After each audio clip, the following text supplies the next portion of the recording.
자, 안녕하세요. 저는 신동철의 생각의 차이 학원에서 고3 수능 수학을 담당하고 있는 이선우 선생님입니다. 저는 이 영상에서 여러분들과 같이 고3 수능 수학을 준비하기 위해서 꼭 알아야 되는 두 가지 문제를 풀어볼 건데, 첫 번째 문제는 사인 법칙에 관한 문제고, 두 번째 문제는 지수 로그 함수 그래프에 관한 문제입니다. 첫 번째 문제부터 알아볼게요. 첫 번째 문제는 이 문제를 풀기 위해서 여러분들이 알아야 되는 가장 중요한 원의 성질은 원 안에 들어있는 현의 길이 중에서 가장 긴 현은 지름이다. 다시 한번. 가장 긴 현은 뭐라고요? 지름이다. 다시 한 번만. 가장 긴 현의 길이는 뭐다? 지름이다. 요거를 알아야 됩니다. 요 문제에서 주어진 끼인각의 크기가 60도고, 그 다음에 그 대변의 길이가 6이라고 주어져 있는데, 요 정보를 이용해서 사인 법칙을 적용을 해보면 사인 60분의 6 해주시면 루트 3분의 12 이렇게 나오고, 요 길이가 4저번의 지름의 길이가 될 겁니다. 근데 문제에서 이 OPQ에 외접하는 원의 OP의 길이 중에서 가장 긴 OP의 길이를 구해달라고 그랬는데, OP의 길이는 원 안에 들어있는 현이죠. 근데 이 현이 가장 길 때를 구해달라고 그랬습니다. 처음에 제가 뭐라 그랬죠? 가장 긴 현은 뭐라고요? 지름이기 때문에 이 OP라는 현이 가장 길 때는 루트 3분의 12다. 그래서 답은 요거를 제곱한 48이 될 겁니다. 두 번째 문제를 알아볼 건데, 두 번째 문제를 풀기 위해서는 이 로그 함수의 역함수인 지수 함수의 그래프의 성질을 알아야 되는데, 3의 x제곱을 예로 들어보면, 요 x값이 1일 때, 요 y값은 3이고, x값이 2일 때 y값은 9, 그 다음에 x값이 3일 때 y값은 27 이렇게 나오죠. 그래서 요 x값이 1만큼 증가한다면 y값은 3배만큼 증가하고, 요 x값이 2만큼 증가하면 y값이 9만큼 증가할 겁니다. 9배가 된다는 얘기죠. 근데 이 지수함수를 y는 x에 대해서 대칭시킨 그래프가 이 로그 함수의 그래프니까, 문제에서 알파를 3배하면 베타가 된다고 그랬는데, AB의 중점에서 y축에다가 수선의 발을 떨어뜨리고, 그 다음에 CD의 중점에서 y축에다가 수선의 발을 떨어뜨려 주시면, 요 길이가 곧 넓이 b일 겁니다. 그래서 요거를 L이라고 그러면 요 길이가 3L 이렇게 된다는 얘기인데, 요 지수함수의 y값이 3배만큼 증가했다는 건 x값이 얼만큼 증가했다는 얘기라고요? x값이 1만큼 증가했다는 얘기라서 요거를 대칭시킨 로그 함수도 마찬가지로 y값이 3배만큼 증가했다는 건 x값이 얼만큼 증가했다는 얘기라고요? x값이 1만큼 증가했다는 얘기죠.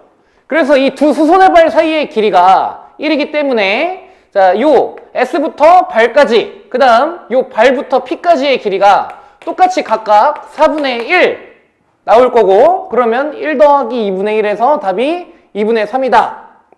이렇게 알 수 있을 겁니다. 그래서 이번 시간에는 이 영상에서 여러분들과 고3 수능 수학에서 꼭 필요한 두 문제를 쌤과 알아봤는데, 이 다음에는 맹용 선생님과 미적분 문제 한번 같이 풀어보도록 하겠습니다.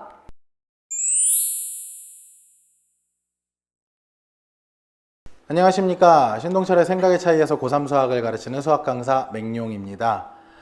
오늘은 미적분에서 가장 중요한 그래프 분석, 이렇게 하는 거다에 대한 주제로 여러분들에게 문제를 가지고 같이 좀 예시를 들어 설명을 하려고 합니다. 먼저 첫 번째 문제 갈게요. 이 첫 번째 문제는 얼마 전에 치러진 올해 수능 미적 27번 3점짜리 문항입니다. 근데 선생님이 이 문제를 왜 가져왔냐? 3점임에도 불구하고 전국 정답률이 47%, 그러니까 전국에서 절반 넘는 학생들이 틀렸다 이거죠. 근데 얘는 이제 그래프 분석을 한번 이렇게 주어진 조건을 가지고 그래프적으로 먼저 접근하면 엄청 쉽게 풀리는 문제인데, 자, 먼저 첫째, 뭐 3차 함수 f 그렇고 뭐 지수 함수가 합성이 되어 있는데, 어쨌건 이 gx란 어떤 함수냐? 전 구간 증가하는 지수 함수가 전 구간 최고 차이 계수가 양수인 그런 전 구간 연속인 3차 함수 f에 합성이 돼 있다. 아, 그러면 오케이, 얘는 일단 gx는 전 구간 연속이라는 거 알 수 있고요. 자, 그 다음에 gx의 점 0에서의 접선이 x축이다. 아, 그럼 이거 보고 일단 알아낼 수 있는 건 g0은 0이군요. 그리고 0에서 접선 기울기도 0이고요. 자, 그 다음 gx가 역함수를 갖는다. 자, 어떻게 해야 역함수 같죠? 전 구간 1대1 대응해야 되고요. 그리고 아까 말한 대로 연속인 함수라면 전 구간 증가 또는 감소만 해야 됩니다. 자, 근데 최고 차이 계수가 양수인 3차 함수와 증가하는 지수 함수 이렇게 합성돼 있으면 당연히 전 구간 증가하겠죠. 따라서 gx 이렇게 생겼습니다. 일단 전 구간에 대해서는 몰라도 0 주변에서는 확실한 건 증가하는데 0에서 접선 기울기 0 찍고 이렇게 증가한다는 거죠. 그러니까 마지막 세 번째 단서 0이 바로 변곡점입니다. 자, 요 세 개를 가지고 우리가 이제 뽑아내 봅시다, 정보를. 자, 저 합성 관계에 따라 그 합성 함수의 미분, 그건 여러분들이 계산하시고. 자, 그러면 결국 F1이 마이너스 1 나오고요. F'1이 마이너스 1 나오고, F2'1이 0이라는 걸 알아낼 수 있을 겁니다. 자, 그럼 이제 요걸 가지고 우리는 fx식을 쓸 때 요렇게 쓰면 조금 더 빠를 수 있는데, 이것도 x-1이란 그 인수로 묶어내면서 쓰면 x-1의 3승 마이너스 x-1 마이너스 1까지. 오케이, 그럼 fx 한 방에 다 알아냈고, 이제 이 fx를 가지고 우리는 저 h'8을 구하러 갈 건데, 자, 마지막 단계로 여기에서 이제 역함수가 들어갔잖아요. 그럼 이제 요런 거 한 번만 생각해봐. 문제에서 h'8을 구하라는 건 분명 h라는 함수가 8, 어떤 뭐 예를 들어 k를 지나기 때문이고, 그러면 그 역함수인 g는 k,8을 지난다는 거. 자, 그럼 여기서 일단 우리는 fx 알아냈으니까 k 값 구할 수 있다 없다? 있겠죠. k 값 알았어. 자, 근데 문제에서 요구하는 건 결국 8에서 접선 기울기, 근데 역함수에 대응되는 점 k에서 g의 접선 기울기의 역수관계라는 거. 오케이, 그럼 아까 위에서 k 값도 알아냈으니까 요 g'k분의 1도 구할 수 있다. 계산은 여러분들이 스스로 해보시는 걸로. 자, 이렇게 하면 맞추게끔 나온 쉬운 3점이었어요. 그러니까 가장 중요한 포인트 한 번만 짚어보면 결국 그림이 이렇게 생겼구나. 0 주변에서는. 그러니까 전 구간 다 필요 없고 0 주변에서 접선 기울기 0이고 변곡점이구나. 0,0을 지나는구나. 이걸 가지고 풀라는 겁니다. 자, 이 문제는 이제 올해 6월 평가원 미적분 29번에 나온 4점 문항이고요. 정답률은 16%입니다.